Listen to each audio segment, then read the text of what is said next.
Era delirantes. Costuma ser à terça-feira, mas esta semana é à quinta. Vem aí o comentário de Pedro Santana Lopes e António Vitorino. Contigo, Clara. Boa noite. Boa noite, Clara. Olá, boa noite, Pedro. Olá, boa noite, Sara. A violência protagonizada por adeptos no Euro 2016 e também a organização do evento, que desta vez passou a ter 24 equipas, é um dos temas para análise esta noite, mas não só. Falamos do presidente Marcelo, dos seus 100 anos no exercício do cargo, das comemorações do 10 de junho e, naturalmente, da Caixa Geral de Depósitos e também do BCP.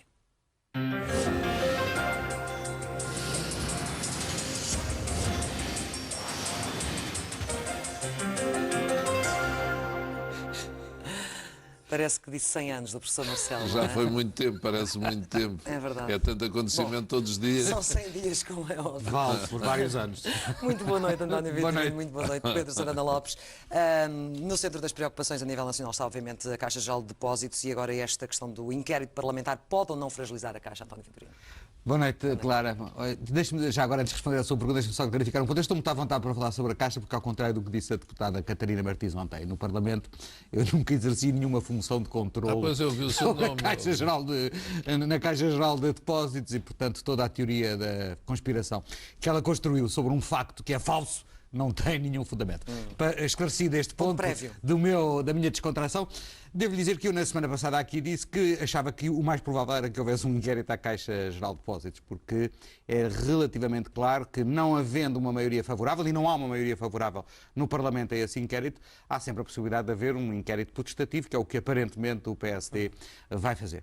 Eu acho que a maneira como os protagonistas políticos encararem o inquérito é que depende se vai fragilizar ou não vai fragilizar a Caixa. E acha Porque que o essencial pode, se houver exatamente uma mentalidade persecutória e a tentativa de encontrar bodes expiatórios para um problema que tem sobretudo raízes estruturais e que eu acho que está pela primeira vez agora a ser enfrentado, que é a alteração do quadro de funcionamento da própria Caixa Geral de Depósitos. Respondendo a três perguntas. Primeiro, o que é que o Estado quer de um banco público? Esse ponto é um ponto muito importante e isso é o Governo que tem que responder, porque o Governo é o acionista da Caixa.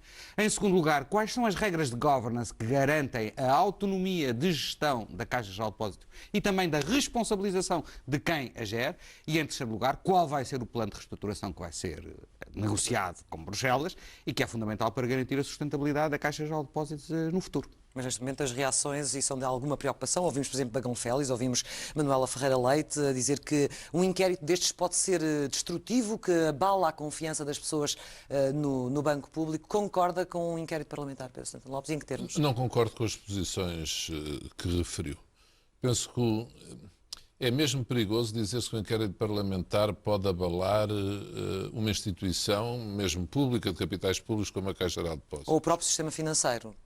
E o próprio sistema financeiro. Porque então passamos a ter baias ao Parlamento muito complicadas. Então, tem razão o Dr. Vítor Constâncio quando diz que não deve vir ao Parlamento Português, por exemplo, por causa do caso Banif, só deve responder perante o Parlamento Europeu. Os casos não são comparáveis, mas quer dizer, se começamos a pôr SIS, eu não consigo sinceramente perceber. Quando houve o inquérito ao BPN, a Caixa Geral de Depósitos também já tinha responsabilidades no BPN. Foram muito faladas, aliás, essas responsabilidades. Eu estou de acordo que depende da maneira como as pessoas exercem os seus poderes. Se forem para lá, para a caça às pessoas, quererem substituir-se aos tribunais, às estruturas de investigação policial, no caso de eventualmente haver responsabilidades criminais, é nefasto. Se a Comissão de Inquérito tentar perceber porque é que a Caixa Geral de Depósitos, porque este ponto é muito importante, é que o modelo de governance é uma questão já antiga. Eu, por exemplo, no governo que chefiei, tive que substituir duas pessoas, um chairman e um presidente da Comissão Executiva, julgo que era o título, porque havia uma estrutura dualista de poder e havia divergências constantes, já vinham do governo de Durão Barroso, já noutros tempos anteriores tinha havido problemas. É muito difícil saber qual era a melhor estrutura para governar a Caixa. Mas o que é preciso ser investigado, neste caso, na sua opinião? Como é que, se é preciso ser investigado, o que é preciso ser investigado? Porquê é que chegamos a um ponto em que a Caixa necessita, nos últimos 5 anos, de qualquer coisa equivalente a 7 mil milhões de euros? Ou seja, tanto ou mais do que o resto do descalabro do sistema financeiro todo até agora. E, portanto, é muito dinheiro. Nós já falamos nestes milhares de milhões como quase quem bebe um copo d'água. Mas se nos lembrarmos do que é a ajuda do Fundo Monetário Internacional à Angola, qual é o montante que se tem falado? Por exemplo, um país com a dimensão de Angola, que é 4 mil milhões de dólares. Quer dizer, para a Caixa, eu pergunto-lhe uma coisa, vamos inquirir, será que a Caixa ajuda de uma maneira tão especial as pequenas e médias empresas e as microempresas? É claro, se tiver uma pequena empresa e for à Caixa, é tratada de maneira diferente do que é tratada num banco privado? Quais são as grandes diferenças? O tempo? Os requisitos? Tem crédito que é mais fácil? Mais exigente? É que os portugueses confiam na Caixa, eu quase diria, às cegas. Confiam porque são bons, confiam porque a Caixa tem uma história boa. Agora, em termos práticos, continuar a existir um banco público, atenção, eu defendo que continue a existir, mas não pode ser um banco público também igual aos privados. A qualquer custo. A qualquer Não, e a qualquer custo. A este custo, que é uma loucura. Isso é que não pode voltar a acontecer. E isto, de facto, ao nível da banca e do sistema financeiro está bastante tremido. No caso do BCP, algumas notícias menos boas, nomeadamente a queda das ações a baterem um novo mínimo histórico. Por outro lado, a DBRS a dizer que mantém um nível bastante bom para o banco. Notícias boas por um lado, notícias más por outro. Qual é a sua expectativa em relação àquilo que se passa no BCP? Os mercados são muito voláteis e sobretudo no domínio financeiro. E o problema que eu acho que está aqui não é tanto do BCP em si. O BCP foi agora o bode expiatório. Foi o ponto de aplicação dessa instabilidade mais geral. O bode expiatório é uma data de tempo. Sim, tem vindo a declinar, mas não há nenhum facto recente que indicie que há um problema específico do BCP. Então isto acontece porquê? Bom, porque há, evidentemente, uma dúvida global sobre o sistema financeiro, que exige uma resposta global, como nós várias vezes aqui dissemos, e obviamente o BCP é, dentro dos bancos portugueses, aquele que tem responsabilidades de devolução do empréstimo público que foi feito, já resolveu parte dos chamados cocos, falta ainda devolver outra parte até o ano que vem, o prazo limite, salvo erro, é o verão de 2017. E, portanto, basta que haja um movimento nos mercados duvidando da capacidade do banco de fazer face a essa responsabilidade, que imediatamente se gera um efeito de manada. Isso revela que o nosso sistema ainda está muito vulnerável a estas oscilações e que é preciso repor um nível de confiança no sistema financeiro no seu conjunto para que nenhum eventual elo fraco da cadeia possa ser alvo de um movimento de pressão especulativo como aquele que, a meu entender, foi o BCP, sem que haja neste momento nenhum facto novo e específico do BCP que o justifique. O João Salgueiro dizia na semana passada que há uma estratégia para desvalorizar os bancos portugueses por parte de investidores interessados em reforçar ou entrar no seu capital. Acha que o BCP também está a ser vítima desta estratégia? Talvez. Fala-se muito de instituições financeiras estrangeiras a propósito de outros bancos. Aqui há anos falou-se muito, por exemplo, do Sabadell a propósito do BCP. Não sei se não há aí algum retorno de interesse. Não estou a dizer que é o Sabadell o culpado por as ações caírem tanto, mas alguma coisa é. É porque também não pode ser providência. Não é? E a questão é esta. Nós vivemos num tempo tão estranho que, por exemplo, é praticamente consensual dizer que a administração do BCP tem feito um excelente trabalho. Mas aqui há uns tempos, se um banco, uma instituição, perdesse num mês ou em 2 meses metade do seu valor, ou 33%, alguém tinha que assumir as consequências disto. Hoje em dia, isso não é bem assim. Porque há factos que são próprios do BCP. Desculpe, quando o presidente do BCP diz que é capaz de ir ao novo banco, depois de ter saído do índice de Nova Iorque, ou mais ou menos ao mesmo tempo, o MSCI... Ser retirado do índice. Ter sido retirado do índice. Depois diz que vai ao novo banco. Diz que não é preciso aumento de capital, mas ao mesmo tempo pede aquela reestruturação dos títulos. Depois...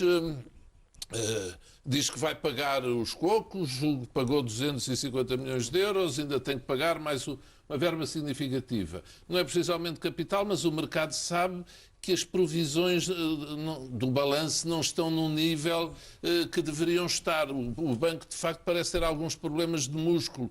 Quer dizer, portanto, não são só razões exógenas. Agora, isto acontece no BCP, sem dúvida, que o BCP paga também pelo pecador.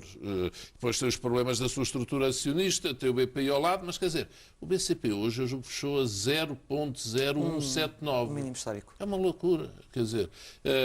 E, portanto, alguém quisesse comprar o BCP, mas também não aparece por enquanto, porque quer dizer, é um banco que tem a cota de mercado que este tem, apesar de tudo com algum significado, e que está baratíssimo, como escrevia aqui há dias, o BPI, a sua cotação bolsista, já era superior à do BCP. Portanto, isso era inimaginável. Inimaginável. Está tudo pernas para o ar, ou quase tudo, no sistema financeiro português. E por isso é que isto tem que ser tratado de forma conjunta e não caso a caso, talhada a talhada. O que se vai passar com o novo banco, por exemplo, é muito condicionante tudo o resto. E o BCP dizer que quer ir ao novo banco, mas oferecerá o quê? Ações do próprio BCP, por exemplo? E sem grande ironia, mas como? Eu não ponho em causa que Nuno Amado, que é um excelente profissional, tenha feito até hoje uma excelente gestão no sentido estrito do termo, mas hoje em dia gestão sem comunicação, no mundo em que vivemos, seja qual for a instituição, a não ser as instituições secretas ou reservadas, é praticamente impossível. Muito bem, vamos avançar. Como é que vê os acontecimentos que estão a ocorrer em França, na mesma altura do europeu que está neste momento a acontecer lá, esta violência, tudo aquilo que nós temos visto nas ruas, António Vitorino, e de que forma é que isso poderia ser evitado até pela própria organização deste tipo de eventos? Vamos ver, esta questão não é uma novidade. Nós tivemos situações de hooliganismo muito violento no Euro 2000, na Holanda.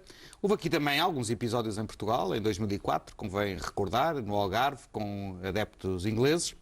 E a nível europeu tem havido uma cooperação muito estreita no sentido de serem elaboradas listas de hooligans que são até banidos dos próprios estádios ou de participar em claques de apoio nacionais. Só que essas listas normalmente são feitas entre os países da União Europeia e as listas estão muito recheadas de ingleses, de facto. Os ingleses são os grandes clientes dessas listas. O que é novo neste Euro 2016 é o aparecimento dos russos. E os russos não estão de facto fichados, não estão referenciados. E esta violência entre claques, digamos assim, entre a claque russa e a claque inglesa, que foi o que deu origem à decisão que referiram há pouco no Tribunal de Marselha, que condenou 3 russos e decidiu a deportação de 40, Sim. é algo que é verdadeiramente novo e que, sobretudo, lança uma luz de dúvida sobre a realização do Mundial na Rússia em 2018, se a memória me não trai. Porque, de facto, os russos têm estado sempre fora destes circuitos de cooperação na luta contra a violência no desporto e vão ser os anfitriões do próximo campeonato do mundo de futebol. Eu Quase espero que a nível superior dizer uma justificação a dizer que sim, reagiram assim porque foram provocados. Essa não é? parte é inaceitável. Isto é, a declaração do Ministro dos Negócios Estrangeiros, Lavrov, é completamente inaceitável, mas digamos assim, vem na sequência de uma lógica nacionalista agressiva que é a essência da política do presidente Putin. E que está a crescer, de facto. Cada vez mais na e Rússia. que é feita sobretudo com objetivos internos.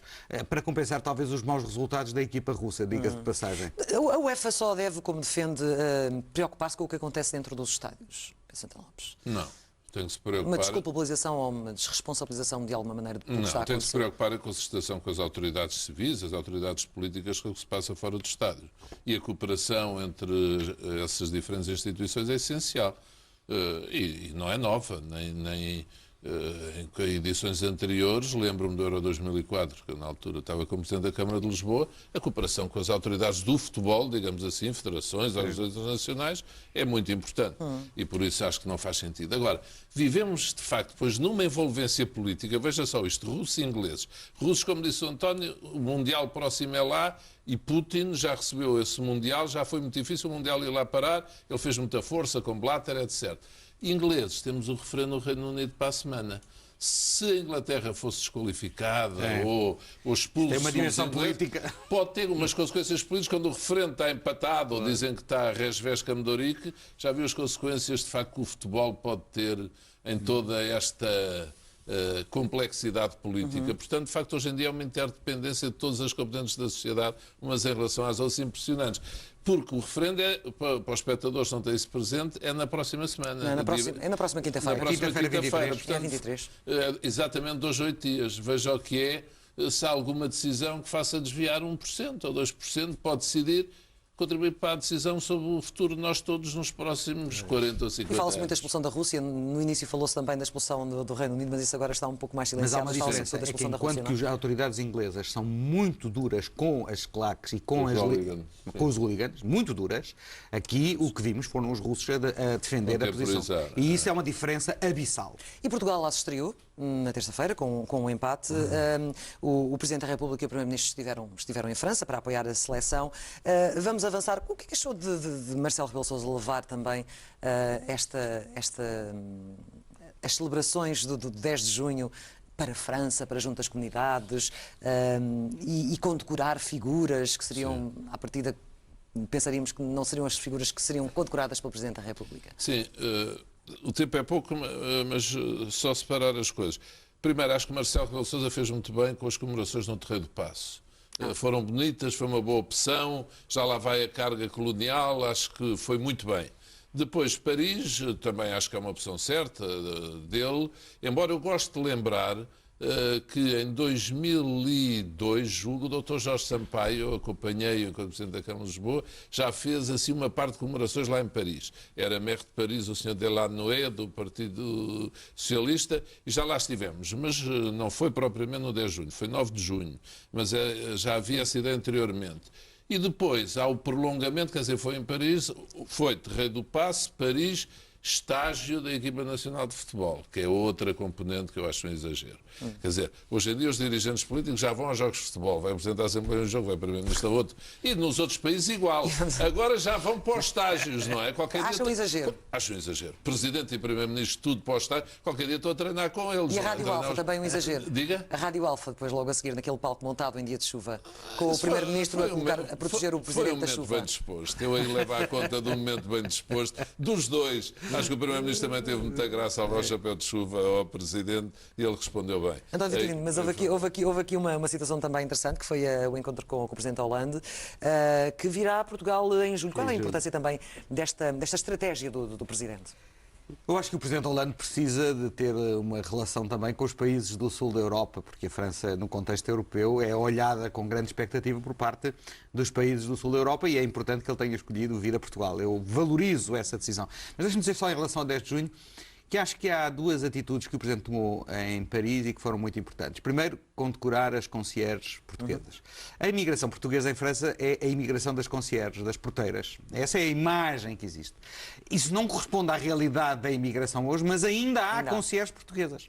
E a circunstância dele ter levado o Presidente da Holanda a uma cerimónia de condecoração das concierges que se distinguiram num momento particularmente difícil para a vida francesa tem um grande impacto público e simbólico em França. E, em segundo lugar, aquela homenagem aos bidonville. Isto é, o bidonville é a realidade. E quando nós hoje vemos as imagens dos refugiados e das condições em que eles vivem, em que eles estão, convém lembrar-nos que compatriotas nossos nos anos 60 viviam naquelas condições.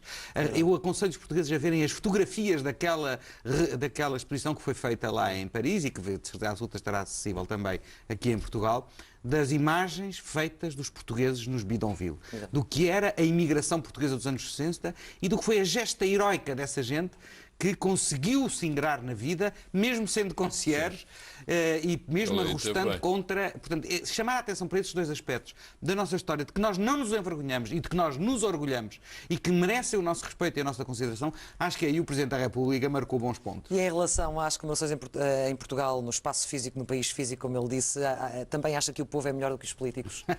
Acho que todos os políticos têm a tentação de dizer qualquer coisa populista e o Presidente da República, como político, não é exceção.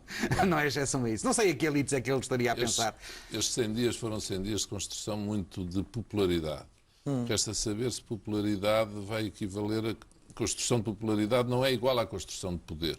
O Presidente está com muita popularidade, resta saber se tem construído muito poder pelo próprio. E só se verá no primeiro teste difícil, que ainda não aconteceu. Um Presidente mais popular não é um Presidente mais forte, que pode usar também essa força em momentos mais difíceis? Que um Presidente, nesta conjuntura, em que um governo é minoritário, o governo tem um apoio maioritário na Assembleia, mas é um governo minoritário. É sempre um governo que abre espaços adicionais ao Presidente da República e este, sem dúvida alguma, tem sabido aproveitar bastante esses espaços. E a autoridade dessa intervenção varia muito em função da popularidade. E, portanto, a preocupação com a popularidade não é apenas uma característica genética do professor Marcelo Rebelo de Sousa, como isso nós sabemos que é, mas neste caso é uma característica genética posta ao serviço da afirmação de uma área de influência de poder. E nestes 100 dias, pelo que temos visto, ainda duvida que com aquilo que nós conhecemos dele, de há largos anos, ele não consiga manter este ritmo, Pedro Santana Lopes? Esta Marcelomania, como lhe chama, há quem lhe chama Marcelo Superstar. Eu acredito nisso tudo, até ali que ele voltou ao mar, ontem foi tomar o seu banho de mar na Praia dos Pescadores. A minha questão depois é da capacidade, da serenidade na decisão num momento difícil. Não o teve agora quando teve que tratar alguns diplomas, os 3 diplomas? Diga? Não o teve quando... não esteve à altura quando teve que tratar daqueles 3 diplomas que lhe chegaram às mãos, vetando um deles? Tenho dúvidas que se ele estivesse com mais tempo tivesse tomado essa decisão dessa maneira, que o triângulo tivesse ficado com aquele desenho. Em relação aqui às 35 horas? Sim, por exemplo, em relação às 35 horas. Mas, não sei, ele lá fez o equilíbrio que entendeu dever fazer. Eu devo dizer, ele está a ocupar tanto espaço. Eu já uma vez, aqui há semanas, estive a fazer isso aqui. Curiosamente, ele que fala tanto na Constituição, e alguém disse dele, foi Ferro Rodrigues, que ele ama a Constituição. Sim. Ele é o presidente, depois de anos, com mais tentações, eu diria bonapartistas e de intervencionistas que houve no sistema político português, o que não é ofensivo. Mas pode vir a acontecer uma conjuntura política em que Marcelo seja chamado a assumir responsabilidades mais fortes do que aquelas que um presidente normalmente ocupa. Depende, como é evidente, da vida correr bem ou não a este governo. E também da oposição, se a vida não correr bem a este governo, não conseguia ser alternativa. Porque Marcelo, veja, nestes 100 dias ele não tem grande simpatia do PC e do Bloco. O PSD continua amoado com ele, o CDS não fala. Portanto, Marcelo respira fundamentalmente no habitat do Partido Socialista. Se há aqui uma zanga a meio, Passos Coelho não é propriamente o tipo de feitio de ir a correr para os braços dele fazer as pazes. Portanto, o que é que fará Marcelo nessa situação? Por um lado, há essa questão do isolamento ou do espaço dele. Por outro lado, se os partidos não gerarem alternativa, se no caso deste governo não ter sucesso no tempo, na sua durabilidade, Marcelo, eu acho que manifesta a tentação de Marcelo de, apesar de tratar muito bem o Primeiro-Ministro, mas ele agarra todo o espaço vazio que vê. Acho eu, penso eu de que... Estes 100 dias não têm sido só andar a furar protocolos, não, António Vitorino? Vamos ver. Os cargos políticos unipessoais, como é o Presidente da República, dependem muito da pessoa em si mesma, não é? E o estilo da pessoa é também a maneira de fazer o cargo. Eu acho que, e neste caso tem-se sobreposto. Sim, eu acho que esse é talvez o aspecto vantajoso que o professor Marcelo tem, é que ele tem sido autêntico. Tem sido ele próprio, tem sido genuíno. E eu acho que hoje, na situação política que vivemos, as pessoas apreciam isso. As pessoas podem gostar mais do estilo ou menos do estilo, mas a circunstância de sentirem que não é um personagem construído para aquele fim, mas que há ali alguma espontaneidade que tanta falta faz na política. Isso eu acho que é, talvez até hoje, destes 100 dias, a primeira conquista que ele fez. Agora, há aqui sempre uma oscilação. Aquela questão que lançou Pedro Santana Lopes, dele não ter muita simpatia à direita, que é o seu espaço político, e estar a beber mais... Eu acho que naqueles 3 vetos, naquelas 3 promulgações, ele fez uma solução salomónica, que é, no tema que é mais sensível, do ponto de vista cultural e afetivo, à sua área de origem, o centro-direita e a direita, ele vetou. Que era a questão das barrigas de aluguer. Na questão das 35 horas, adotou uma solução salomónica, quer dizer, a ver vamos. A ver, se gera despesa ou não. E depois promulgou outra. Portanto, eu aí percebo que isso é muito Marcelo, para lhe dizer a verdade. Acho que é muito Marcelo. Vamos fechar. O principal, não é o principal, mas muito importante ele nas cenas, para além do que o António disse da autenticidade, é a simpatia. Ele é naturalmente muito simpático. E tem passado uma imagem de extrema simpatia com as pessoas. E a simpatia traz sempre algum capital político, como sabemos também. Traz algum. Vamos ver se chega nas alturas mais difíceis. Esperemos que sim. Pedro Santana Lopes e António Vitorino, muito obrigada pela presença. Aqui estaremos na próxima terça-feira. Até lá. Agora de regresso para o Pedro e para a Sara. Muito boa noite. Boa noite, Clara. Até para a semana.